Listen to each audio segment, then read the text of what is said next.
Today, we're going to build a bazooka using 4 Lego pieces. These are all the pieces you are going to need. In the description of this video, I left the piece names, count, and design IDs.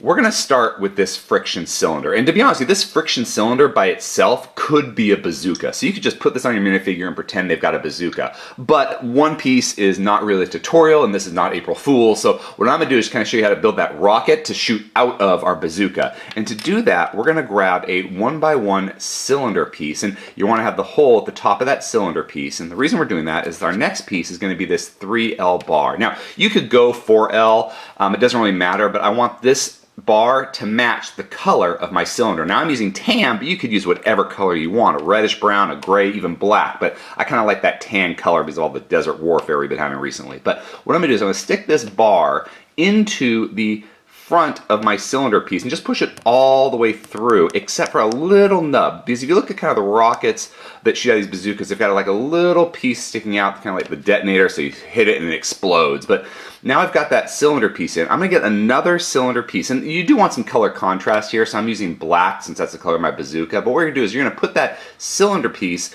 the opposite direction so that it touches that other cylinder piece, and they're just kind of like facing opposites and makes a nice little cone shape here. And now what I'm going to do is I'm going to get this friction cylinder, and I'm just going to put it so that the longer end of that bar or the back cylinder piece goes into the front to load it.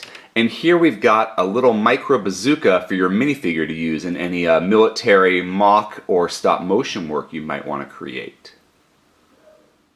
If you enjoyed this video, please subscribe or check out some of our other videos. Until next time, let's keep building together.